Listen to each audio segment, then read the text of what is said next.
होली की आत्मा। बचपन से शहर में रहने वाला मनोज इस साल होली की छुट्टियों में अपने गांव दुर्गापुर वापस आता है, जहां उसे देख पूरा गांव खुशी से झूम उठता है।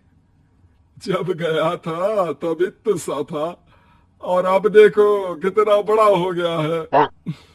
हाँ सरपंच जी, जब मैं गया था तब आप भी बहुत जवान थे और अब देखो कितने बूढ़े हो गए हैं आप।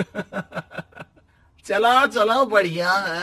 बच्चा घर वापस आ गया। इसी खुशी में आज रात पार्टी होगी। क्या बात है, गांव में भी पार्टियां होने लगी। वैसे अगर पार्टी की बात है तो आज क्यों सीधा होली पार्टी करते हैं। होली पार्टी की बात सुन चहल पहल में अचानक सन्नाटा छा जाता है, जिसे देख मनोज को कुछ अजीब लगता है, लेकिन तभी सरपंच बात पलट देता है। अब बहुत देर हो गई, चलो सब अपने घर चलो, पार्टी के बारे में कल सोचेंगे। मनोज भी मम्मी पापा के साथ घर आ जाता है, पर होली पार्टी और उस पर पूरे गांव की खामोशी वाली बात अभी तक उसके जहन से निकलती नहीं। पापा, होली पार्टी की बात पर सब चुप क्यों हो गए थे। अरे होगी उनकी कोई अपनी बात। मुझे गांव की पंचायत ही थोड़ी पता है। थक गया हूँ, चलो सो जाते हैं, कल बात करते हैं।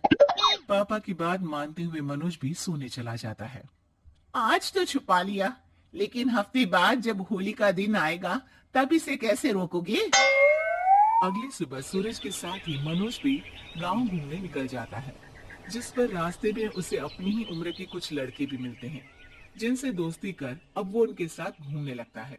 इसी तरह कुछ दिन बीत जाते हैं और होली नजदीक आने लगती है। दोस्तों, होली में 4 दिन ही बचे हैं, पर गांव में उसकी कोई तैयारियां क्यों नहीं दिख रही। क्योंकि यहाँ होली नहीं मनाई जाती। अरे पर ऐसा क्यों।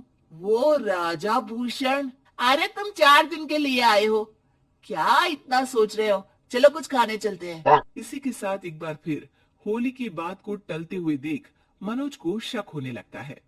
वो घर पहुंचते ही इंटरनेट पर अपने गांव और राजा भूषण के बारे में जानकारी निकालने लगता है। क्या, मुझे आज तक ये नहीं पता था। ऐसा कैसे, किसी ने मुझे कुछ बताया क्यों नहीं। सारी जानकारी लेने के बाद मनोज गांव वालों या अपने मम्मी पापा से कुछ पूछे बिना खुद ही उसकी सच्चाई के बारे में छानबीन करने लगता है, जिसके चलते वो राजा भूषण की हवेली में पहुंचता है। वाह, क्या हवेली है यार। पर क्या यहाँ सच में कोई भूत है। हेलो भूत जी, कोई है क्या। हम इस साल गांव में होली सेलिब्रेट कर रहे हैं, क्या आप उस पर थोड़ा इंटरव्यू देंगे। मनोज के ऐसा बोलते ही गांव में तूफान उठ जाता है और हवेली में रखी सारी चीजें हिलने लगती है। एक अदृश्य शक्ति मनोज को धक्का देकर हवेली से बाहर निकाल दरवाजा बंद कर लेती है। ये सब देख मनोज हैरान रह जाता है। क्या अभी मुझे हवा ने धक्का देकर बाहर निकाल दिया। मेरे होते हुए इस गांव में कभी होली नहीं मन सकती, इसलिए दोबारा ऐसी कोशिश भी मत करना, अंजाम बुरा होगा। आवाज सुन मनोज हैरानी से इधर उधर देखने लगता है, पर उसे कोई दिखाई नहीं देता। वो गांव वापस आ जाता है, जहां तूफान की वजह से सब कुछ तहस महस हो चुका होता है। आखिर ये तूफान आया कैसे। ना ऐसा कोई मौसम था और ना ही हमने होली का त्योहार मनाने की बात की थी। सरपंच की बात पर कोई रिएक्शन दिए बिना मनोज चुपचाप अपने घर चला जाता है। इस तरह देखते ही देखते होली का दिन भी आ जाता है और मनोज रंग लेकर गांव में निकल जाता है, लेकिन गांव पूरी तरह खाली होता है। अरे त्योहार का दिन है, धूमधाम की जगह मातम क्यों मनाया हुआ है। मनोज की आवाज सुन सब अपने घर की खिड़कियां खोल के घर के अंदर से ही उसे वापस जाने के लिए कहने लगते हैं, पर वो किसी की नहीं सुनता। तुझे पहले भी समझाया था, अगर होली खेलने की कोशिश भी की तो अच्छा नहीं होगा। अरे बात मान लो बेटा, तुम्हें सच नहीं पता। मुझे सब पता है।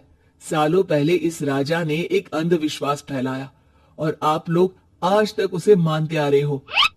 अरे बेटा, जब तुम पैदा भी नहीं हुए थे उससे भी बहुत पहले से इस गांव पर होली का श्राप है। अगर गांव में होली का त्योहार मनाया जाता है तो प्रलय आना पक्की बात होती है। राजा भूषण इस सब में नहीं मानते थे और त्योहार मनाने लगे, जिसके चलते होली वाले ही दिन पहले उनके बेटे की और फिर उनकी मृत्यु हो गई। तभी से गांव की रक्षा के लिए उनकी आत्मा उस हवेली में रह रही है। सबकी बातें सुन मनोज उलझन में पड़ जाता है। सोचना भी मत मनोज, अगर तुमने इस परंपरा को तोड़ने की कोशिश भी की तो उसका परिणाम इस गांव और गांव के लोगों के लिए अच्छा नहीं होगा। मुझे भी यकीन नहीं हो रहा कि आप लोग एक बेतुकी बात को मानकर सालों से रंगों के त्योहार को मातम की तरह मनाते आ रहे हो। मनोज किसी की कोई बात ना मानते हुए पूरे गांव में रंग बिखेर देता है, जिसके तुरंत बाद वहां तूफान के साथ बिजलियां गरजने लगती है। अचानक मौसम में ऐसा बदलाव देख जहां मनोज कंफ्यूजन में आ जाता है, वहीं गांव वाले डर से सहम जाते हैं।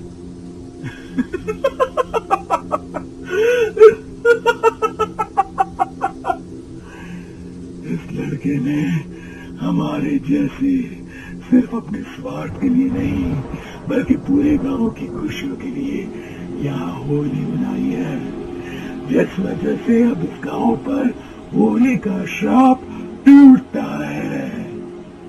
ऐसा बोलकर राजा का भूत वहां से गायब हो जाता है, जिसके बाद गांव के लोग धूमधाम से होली मनाते हैं।